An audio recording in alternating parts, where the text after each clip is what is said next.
Hello, this is Blue Diamond Coasters, back for day 6 of CoasterCon. This is the final day of CoasterCon, and also our final day here at Carowinds. Today is going to be a lot of event stuff, so I'm here really early because I have a maintenance tour, and they're also going to be doing lights on walkthroughs of Blue Blasters, which I haven't done this Blue Blasters yet, but I've done the one at Kings Island and Kings Dominion. I'm a bit disappointed because if I won the raffle yesterday, I would be up there right now, although it's really foggy, so I wonder what the view is like from up there.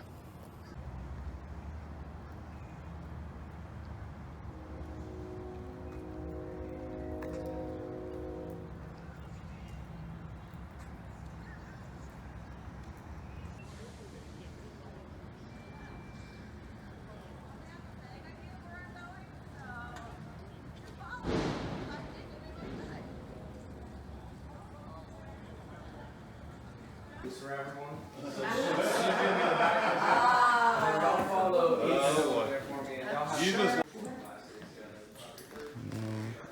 Actually, like on the main floor.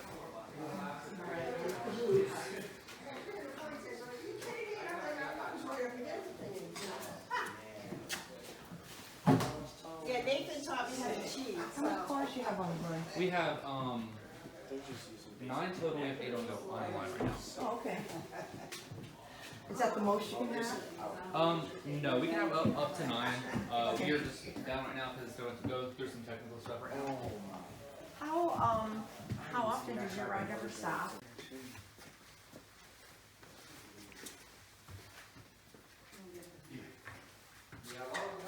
A little wait. Oh my gosh. Oh, I love those birds and the bird feeder there. I didn't even know they were there. Sky with the big wings. Yeah.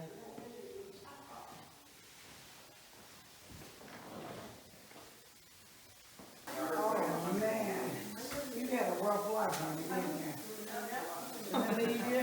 Shooting stuff and missing stuff. Right. Yeah. I'm like, I never look up. I'm too focused on my little target. Oh my gosh, that's funny. Fish bones. Oh gosh. Oh, that's great. Chop eye and newt.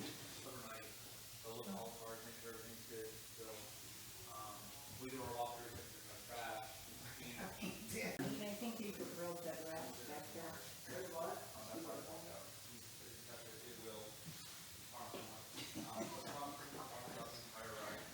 Just point. What happened in the span of a week?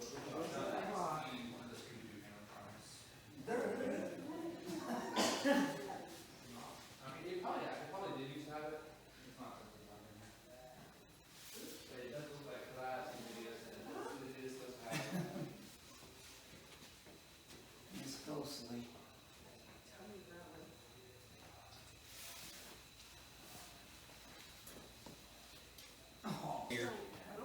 So I think they're going to do this next year. Fall. Because you can see it doesn't even really It We can dispatch up to 122 every hour. He said they're done. Nice. That was a quick. Oh, look. They Well, they started at 6, didn't they? Oh, did they? Didn't they Yeah. start at 6, so an hour and a half He it said it's a was. long didn't go long. COVID. Oh God. Are you serious? Yeah. Yeah. Oh, I don't know how it got there, but I know I took it off last year. Wait, was it like actually like around? Yeah, Like it was. I'm that was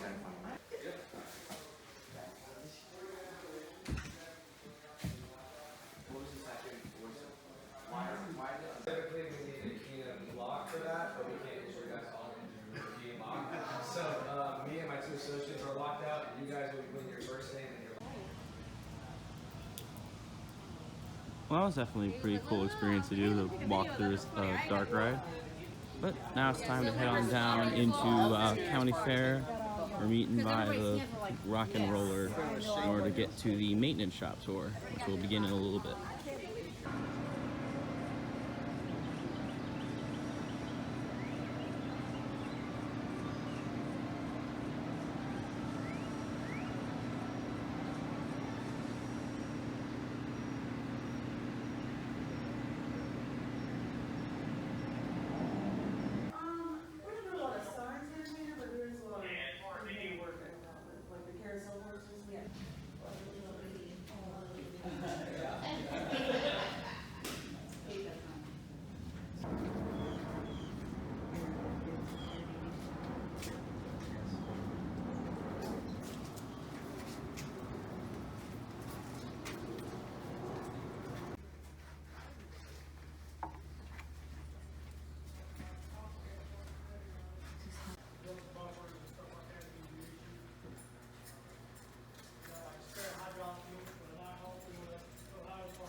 That's including forms. Well, that's not including forms, so you got 45, maybe 50. A lot of people I know is looking at the press, so pretty good.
This right here is one of Gold Rusher's trains, just down to the bones.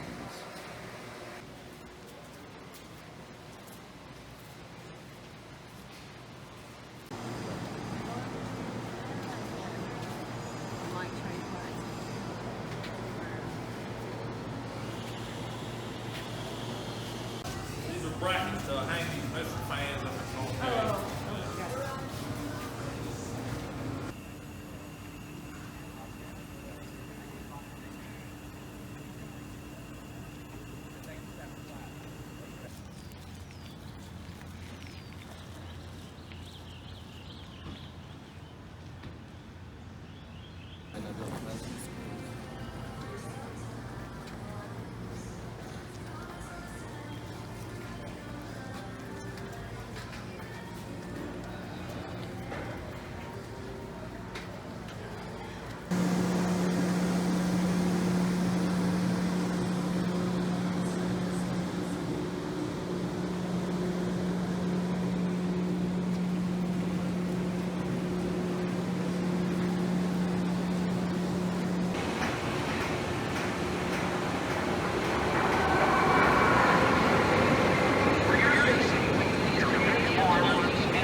Pretty sure these are all the old Nighthawk trains from Kings Island.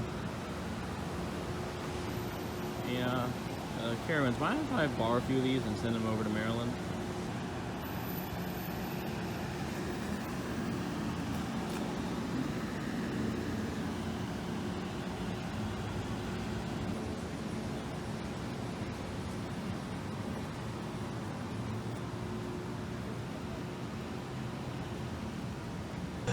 maintenance shop tour is over. That was pretty cool. Got to see a lot of behind the scenes stuff, and also like pretty close to Fury. I did not know we would get that close. But anyway, speaking of Fury, let's head on in because right now we got about an hour of ERT.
Just finished up ERT, got 3 rides on it, including one in the back, one in the front. That front ride was much better than the one yesterday in the rain. And yeah, I'm really starting to like this ride now. It is just really great. Airtime, speed, everything. By the way, shouldn't it be Mama Luigi's? That's Mama Luigi to you, Mario! Anyway, now heading over to Harmony Hall for the keynote speaker from the design team who worked on Aeronautica Landing. I was really debating between the history one, which is over there, and the design one, but I think I'll go to the design one. Project management team, the folks that actually build and budget and schedule. And then it also has our new creative wing that I've moved into this creative producer role. And in the creative wing, we are really focused on bringing Cedar Fair story-based attractions. And you guys may have seen some of that out there this year. We launched several different projects that had deep roots into story.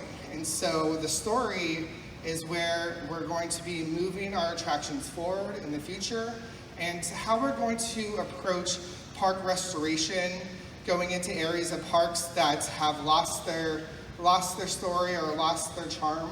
And so the next few slides, I'm going to show you how we did that in 23 and the projects that we launched. And then we're going to land at Aeronautica Landing. And then I'll step through how we go about taking something from idea to paper to design to build, fabrication, installation. I'll show you every step of that process. Because we are really perfecting that for our company so we can really turn some awesome attractions for everybody. Our goal is to entertain everybody with our products. So you guys are my coaster hearts, and we are always going to be building amazing world-class coasters. But there's a side of our business, like my mom, who would love to just sit on a nice bench with a shade structure and have a nice drink in her hand as she watches the coaster go. So we are really dedicated to designing for all. And so here's just some of the samplings of how we did that. I'll quickly go through them. Great America NorCal County Fair got a new attraction, and this part of the park was the former county fair. It lost its charm over the years, and so we brought it back to Northern California.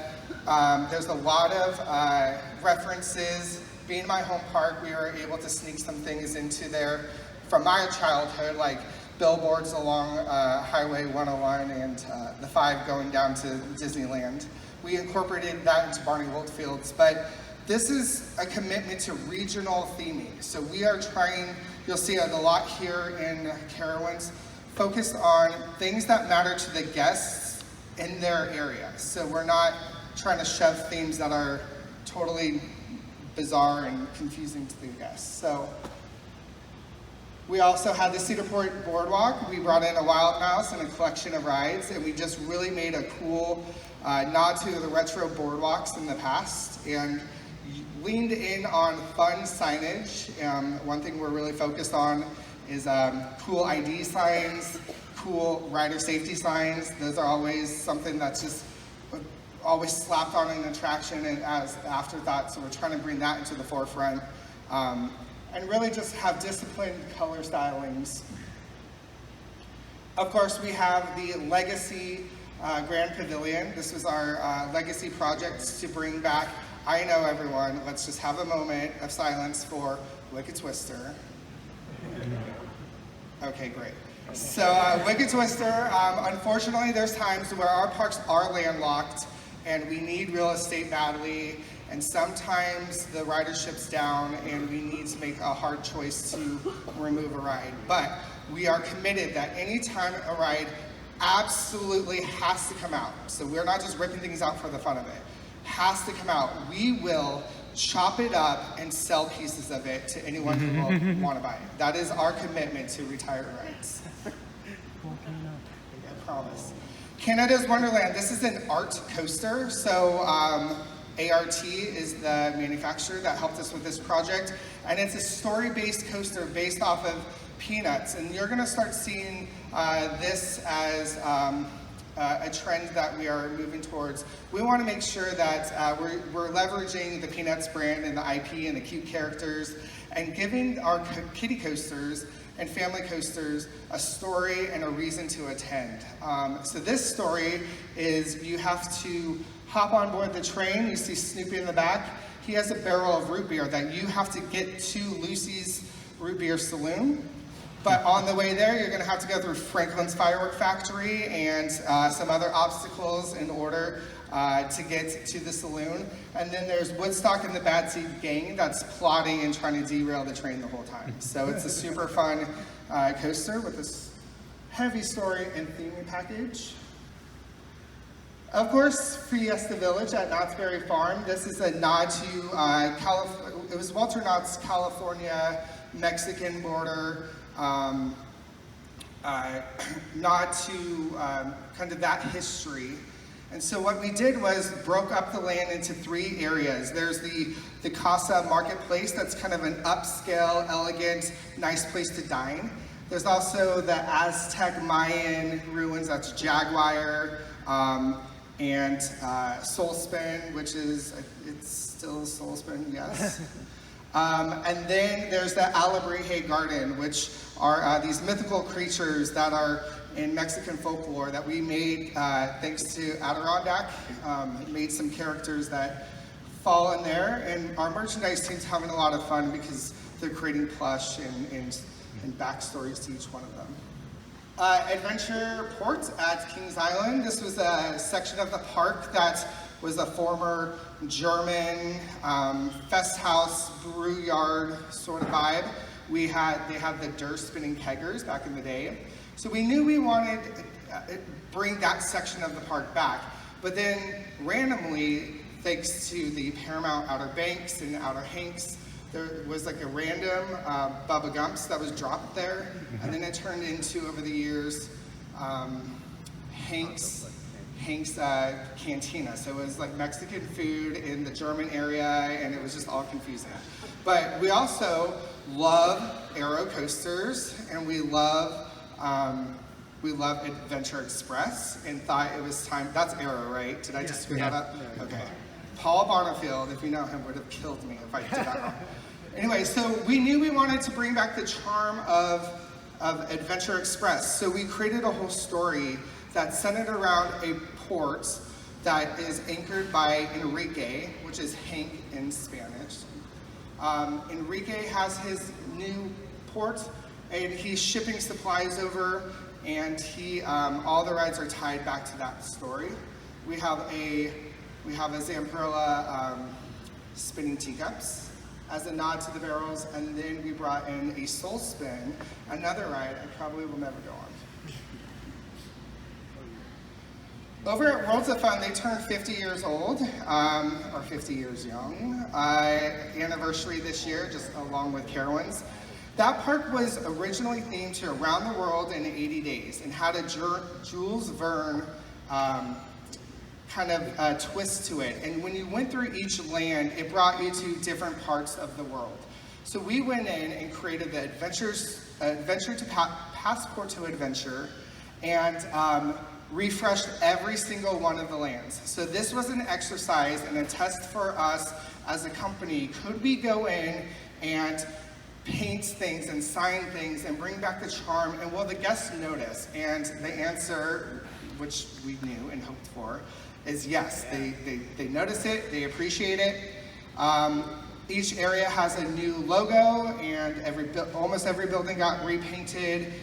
Lacey, our scenic artist, she's done stuff for me for years and years and years. Spent 2 months out there just painting murals and subtle details that really bring that park back to life. So we're really excited about that, and excited to look at other opportunities within our company.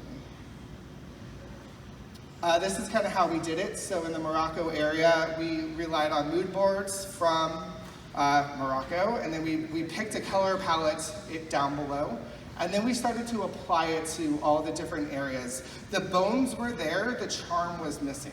So the charm and the soul is what we really brought back to life. Of course, we have Zambezi Zinger. I have not been able to make it on there, but I was there for the original media day, and we're really excited for this, and it's doing really well. Again, we pulled it into the story. There's a safari tour company, and they need, you could jump on board the safari tour company, and they're also looking for tour guides. Something I'm really proud of is Aeronautica landing here at Carowinds. This was a big collaborative effort and an exercise in, if we were to take an area of the park and blade scrape it, literally take it down to nothing, with some aging rides that were problematic, and we opened the view of Afterburn. One of the things that we were focused on is, we have this amazing world-class B&M invert, and we couldn't see it. The sight lines were weird, and we really were like, if we leaned in on opening that up, and that had a flight theme to it, we should continue the flight theme. So this was, I'll explain the steps that we took, but the objective was, let's open up Afterburn, let's get a cool place to hang out and dine in and take a break in, and then let's get a collection of flats that help us tell a story of the Carolinas. So we'll move to story in a second, but we teamed up with Zamperla because they are doing some great things with ride molds and in the theming on top, overlays on top of their attractions. So they've been a great partner in helping us bring our story together. So it's not just an off-the-shelf flat ride. They all are also really great partners in that, sometimes their rides are really blinky and they look like a county fair. And sometimes we don't want the blinkiness of it, we want the theming and stuff. And so they've been great partners with all of our attractions. So the process, so as a creative producer, I live in all parts of the process. So I will start over here and catch an objective from our stakeholders. They'll say, hey, we want to invest X amount of money, and it needs to do X, Y, and Z. And so I will live in that world. Then I move over into blue sky. I will hire teams of designers and creators and experts, and we'll blue sky something. We throw all ideas on the table. No idea is too small or big or silly. And then from there, I'll sort it all out, and then I'll hire a design team, and we'll create a concept. And in that concept, we will pick and choose what we like and what works, and then we'll move into planning, and then we'll move into design. Now, with computers, we're able to take the master plan and do 3D rendering, so we can actually walk through the space. That was a step that Disney perfected when they would create the models of the parks and they would drop the cameras in and stuff. That's really important so you understand the sight lines of your property and what you're doing. What does it do to the other lands as people are going now to get back there? How does it affect the rest of the business? And then you start to shape concepts, and we call them sketches, black and white sketches, and you start to visualize how that key map will start to look. And then we start to talk about, well, that view, we're trying to save trees, and that view's not going to work, so let's angle it this way and that way. And there's a lot of it's a lot of pencil drawing, so you can erase and redesign. Something at Cedar Fair we are really focused on right now is hardscape. It's making sure that we are not overlooking the blacktop and making sure that the hardscape is also supporting our story. So it's that up, down, all around immersive side to it all. And it's just something that people may or may not get it. Here it's a little more obvious because we painted runways into Aeronautica, but at other places it's just subtle way for us to keep things temperature controlled and also support our story. Have something that is in the land and you're like, we love it, the guests love it, there's something not right, it doesn't fit within our story, we're gonna try to make it fit, and in the end it just doesn't make sense because there's a better usage for it somewhere else and it's like way cooler the day we get to pull it out of storage. So we did design and try to make this work. A pirate ship in the middle of Aeronautica landing. We tried really hard. It just was weird. It was weird. Like nobody bought it. No one was really sure how we were gonna do it and not like get it stuck upside down. So we decided we're going to put it in storage and we're gonna pull it out one day at a later time in the future for a way cooler situation.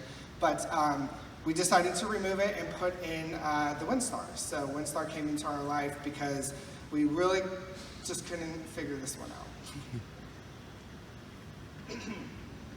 out. Aeronautica also features art.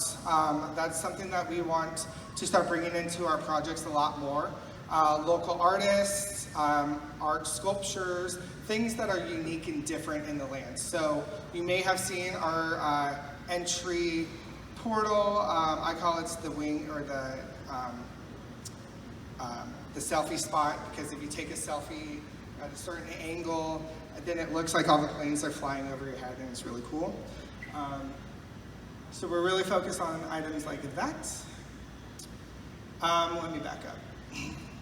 So now we're in, this is the part of the design process where we're out of concept and scribbles, and we're now starting to make the design. So we're starting to draw it in the computers, we're starting to understand colors and engineering and how it's gonna work within the land. So these are all the detailed drawings. Color choices, material finishes. This is our design intent. So our designers, taking from scribble to actual color and design, this is my roadmap as a creative producer.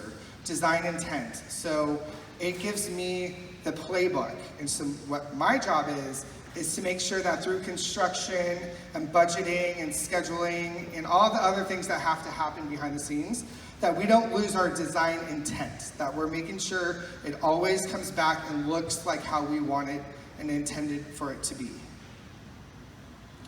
You'll see our founder's icon. Again, this is the nod to the past flight and future. So you'll see all the different mediums of materials. And it's in some sort of gibberish up there. So again, this is just kind of the how do you build it? Or how should you build it? We really study the area graphics and the main ID signs and color the ride all to match. We work with the manufacturers and we spell out everything for them. There's a lot of back and forth, what they can and can't do. But we want to make sure that we're all speaking the same language. And then we go into the design fabrication process. So we had amazing partners, Basement Creative, based out of Orlando, Florida. They're the ones that helped us design and design intent and lead a lot of that process with us, and take all of our feedback and thoughts, ideas, and smush it into the design of Aeronautica. And then I take the design intent and I move it over into fabrication. We worked with a company called ACE out of Florida. They do a lot of Legoland, Universal, old Paramounts. They did the backlot stunt coaster, Born stunt coaster when it first came out, I think. Was it Born? Italian John. Same actor. I think. No. Matt Damon in both? No. Oh, just kidding. I lost my street cred. Anyway, they did an Italian job for us. So we had them fabricate. So they then take all of the design intent and they really dig deep. And they're the math, the science, the engineering, the calculations, the how to build, the welds, all of that stuff to fabricate. They will put that on documentation for us. And they submit it back to me. And what my job is there is to catch it and go, okay, what they are saying they can build looks like what Basement says it should be. And so I'm just kind of going back and forth and catching discrepancies. So, hey, your wing sculpture is not fuchsia, it's blue. But over here, it's fuchsia.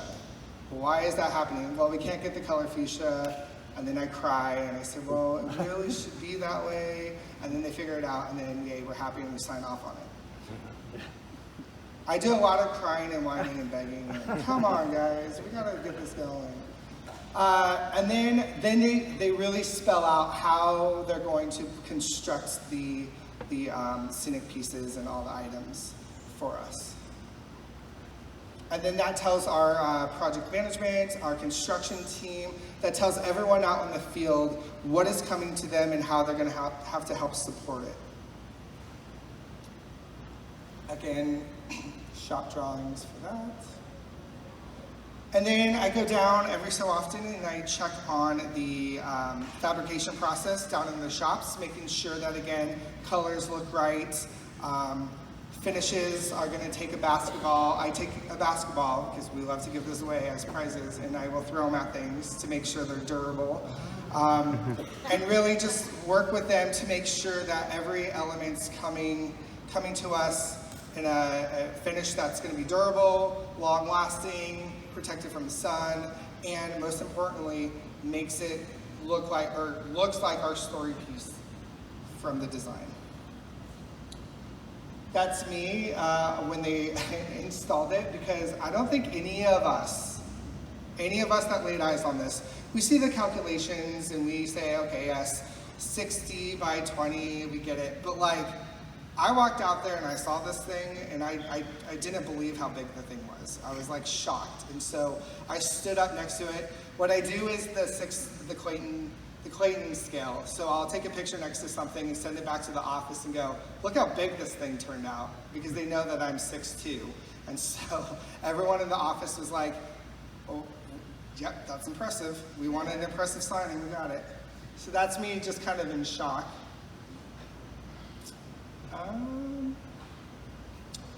And then there's like future stuff we're working on.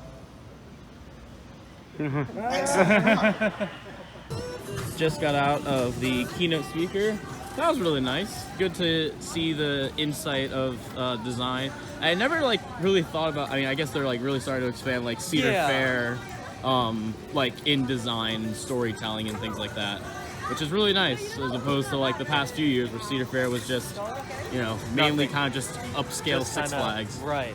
But I like that they're now doing like different areas of the park, like Aeronautica and Blue Ridge. Hey, look at this area, like this area right here. Although it's funny how he was like kind of joking about with like Kings Dominion, we have Jungle Expedition, but then randomly there's just Dale Earnhardt And aliens. and sports and stunt coasters. Just stopped by my car here to drop some of my merchandise off, but actually gives me another opportunity to film Fury. Thankfully, the sun is now finally starting to come out. Oh, there were some clouds over there that looked not too good, but looks like that's all passed it away. So now he can get some nice views of Fury. And I can get like really up close. Like I want to just go lay over there for a second.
to the park, walking up the state line here.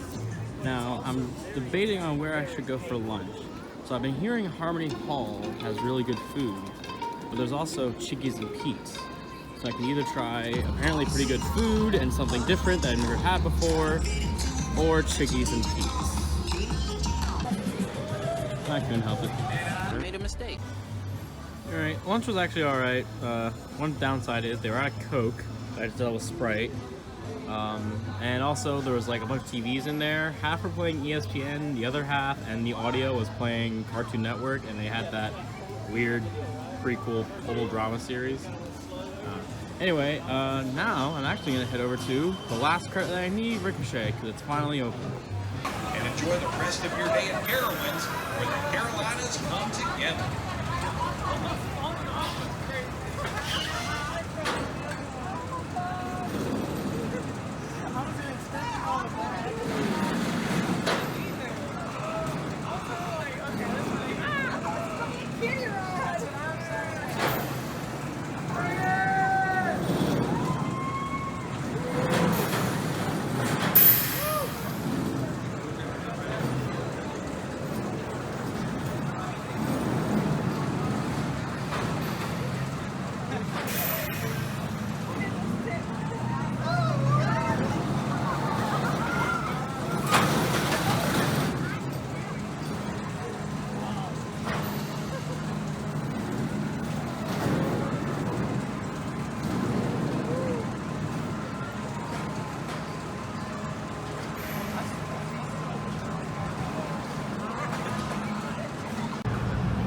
Did Ricochet. I mean, it's a wild mouse. There's not much really you can say about it. Doesn't really do anything special, so it's that. Anyway, I think now it's time I do some flat rides, starting with over there, Drop Tower or Drop Zone or whatever they call it here.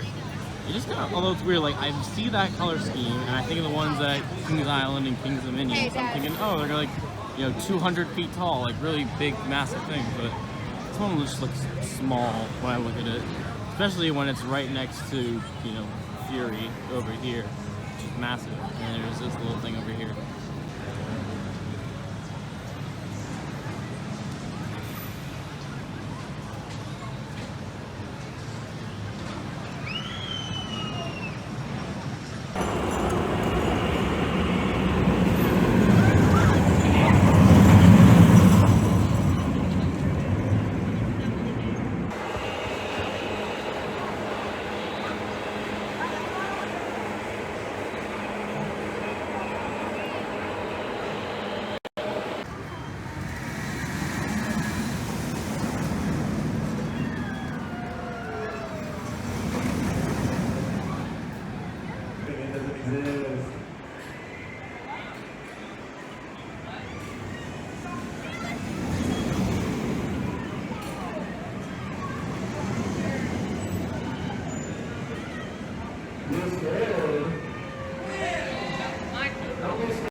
That's something from the past, I think.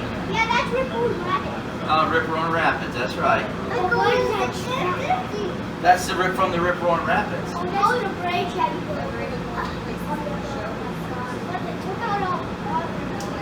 What's this orange? That's Vortex. Is that Vortex? And the golden one with the roof is Wait, the one that I actually want to see is that grande. There's Cobra There's Strike. the water park. Yeah, there's the water park.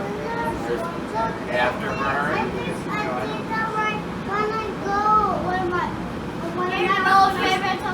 There's Kitty Hawk right down there. And there's Blackbeard over there. Yup. There's the Intimidator again. And this is Wow, that's pretty cool. Oh, I see Air Racer over there. Good morning. Se fue aquí.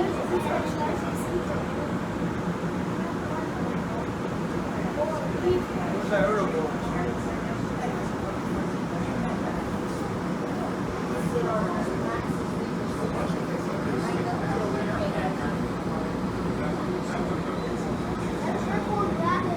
Yup.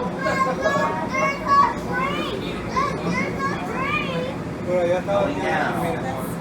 Le digo, por el que me hace cuando me hace el humo, yo ahí estoy, me dice. Ahorita. Allá.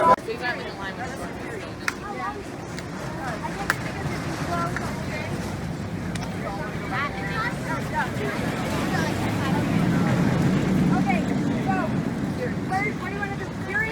No, what's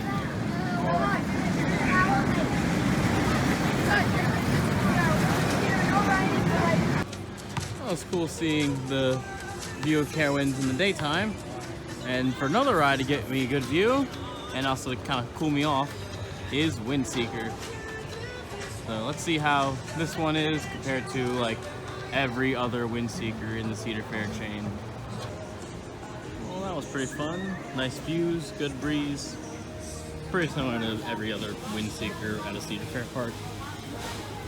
Anyway, we've got a little bit more time for dinner. I'm actually gonna head, I think, onto Blue Blasters and actually ride it and not just walk through it like this morning.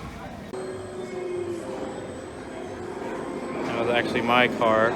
The front row was unavailable, so they needed a group of 2 or a group of 1, and I was group of 1, and that was kind of awful. Like, wow. It's weird how like every boot blast I've been on has gotten worse and worse. Look, you know, I crap on Cup Fusion a lot, but at least it works. That just didn't work. So, like I said, my car, the front half was just walled off. And then when I got in my car, the score was already like over 2,000. So I guess it just didn't reset. Even then, it like the targets like barely worked. And they said, I think last night, that they are planning in the fall to refurb the ride, bring in Sally, and kind of like, you know, go through and renovate it and fix all like the mechanical and technical issues. And yeah, that really needs to happen. Like, you know, like I said, I crap on Cup Fusion a lot, but at least, you know, it mostly works. It's slow, and it's mostly just screens, but at least it works. All right, so we're now at the dinner. Food's pretty good. But it's not an ACE event without more silent auctions. So let's see what we got here.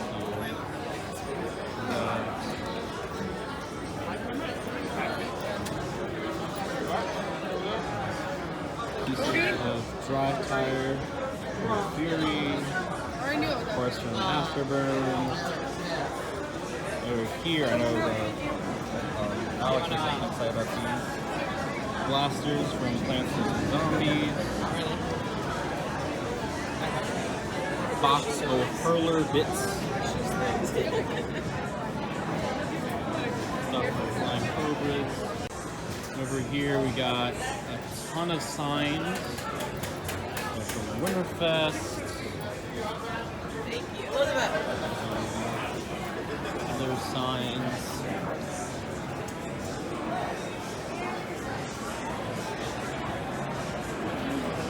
They also got here Coca-Cola display fridge, good for car, boat, and home, tailgate.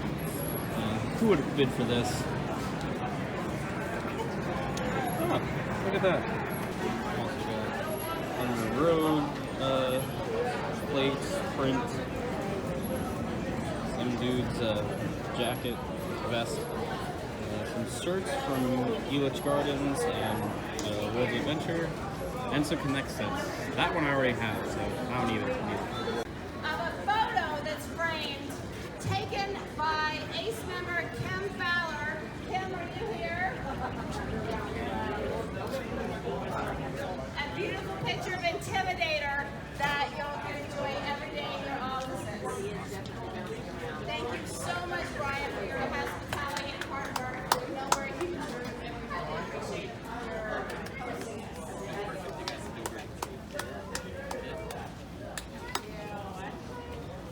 All right. Thank you, everybody. We hope you have safe travels home.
This sign here, I kind of want it. It's a thing for a media kit.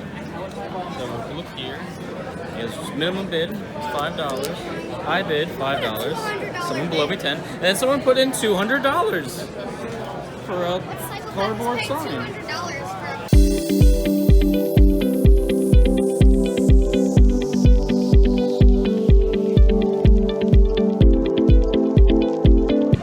So silent auction's over. Didn't get anything, but Alex here did. He got one of the Plants vs. Zombie guns.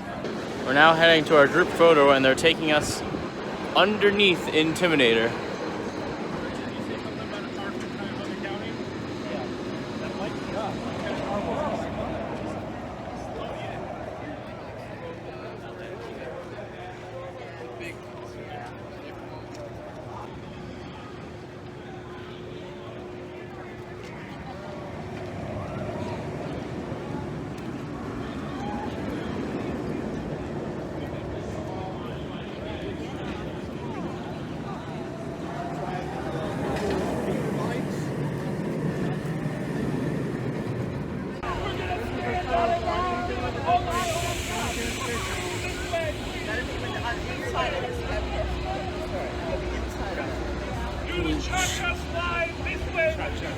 Put the music on.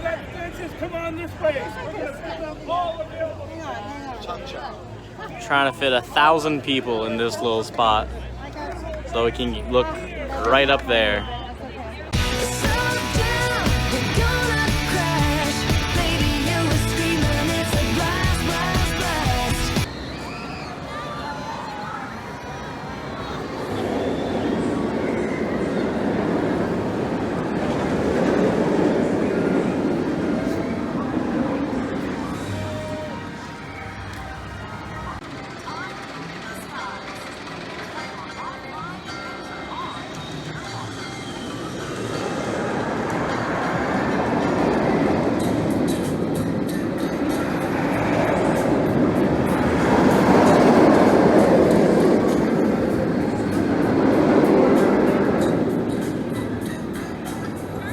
In this high-flying adventure, flyers must be 48 inches tall to ride alone. Flyers between 42 inches tall and 48 inches tall must be accompanied by a supervising companion. To speed up the loading process, all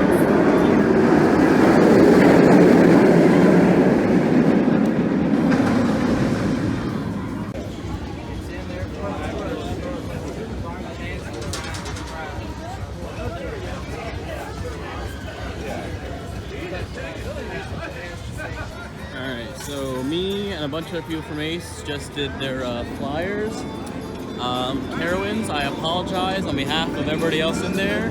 We might have caused irreparable damage to that because people were snapping like crazy. I was like trying to do it a bit, but then I saw how high and crazy other people were doing. I'm like, okay, you guys destroy the ride. I'll just hope I don't die. But it was still just crazy, like seeing these people go nuts on the flyers. Like those things might be as crazy as Knobles right there. So, end up doing the Windstars. That was pretty good. I mean, I thought I was gonna be a bit more, but it was still like a fun little ride. Anyway, there's about an hour 15 left until our ERT starts. So I'm gonna try to get on the coasters that aren't on ERT. So Copperhead, Afterburn, and Intimidator. So we got into the station for Copperhead, and then they sent the one train. They were about to load the other train, and then they shut it down. And then they actually just told us everybody to exit through the fast lane. So something happened. Don't know what that was about, but I guess I won't be getting a last ride on that. I will go over and get a last ride on Afterburn.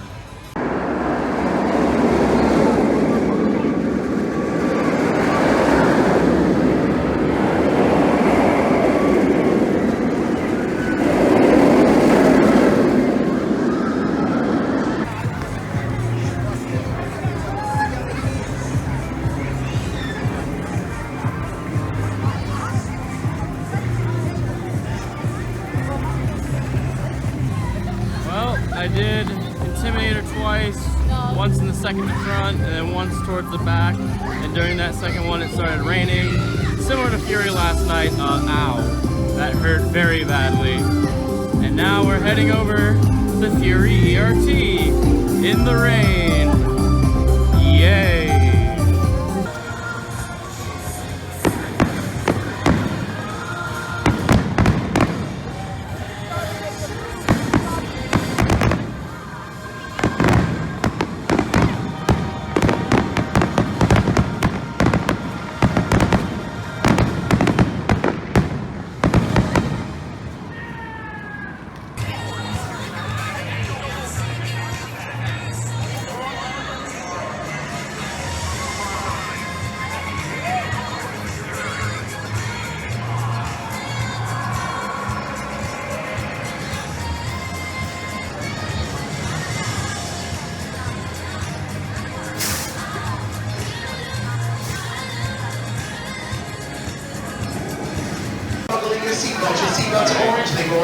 Watch these dispatches are going crazy. Watch this. 3, buckle the seatbelts in 1. Have your arms up and out the way so you can check your seats. If your glasses do not have a strap, you must take them off with your shirt. Train's gotta go! I think the train's gotta go. I'm counting it. Train's almost clear to lift, let's go! One train on the lift at all times!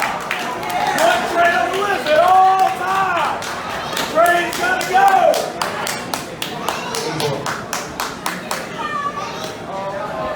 Train is locked. Train is locked! 1, 2, Train's gotta 3, 4, 5. go! All clear with this match. Make some noise. Train out on 3, 2. Please take this nice for your arms, your hats. Oh, he said it. Oh, you were not. Oh, you were counting how many times you yelling. I thought you were counting how many seconds it took. Oh. But yeah, good job, Fury Ops tonight. You're a pro.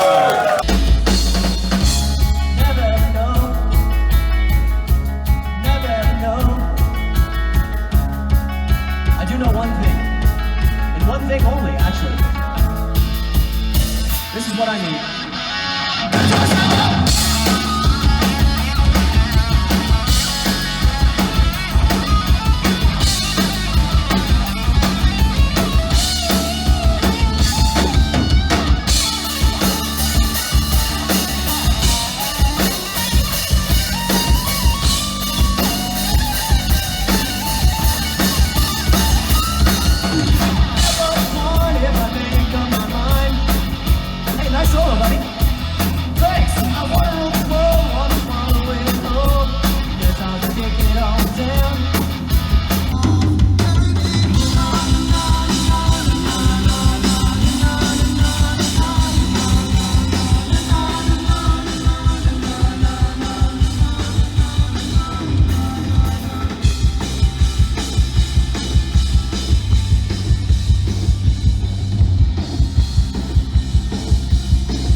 we just finished our nighttime ERT session on Fury. We got probably like at least 6 or 7 Yeah. different rides. I lost kind of count. It was really so great. good. We even got. It wasn't the exact last train of the night. There was some weird. It was a weird grouper thing, but we pretty much got the last train of the night. We waited for the gates to close. We were at the gates to close, so by that logic, I think we're the last train.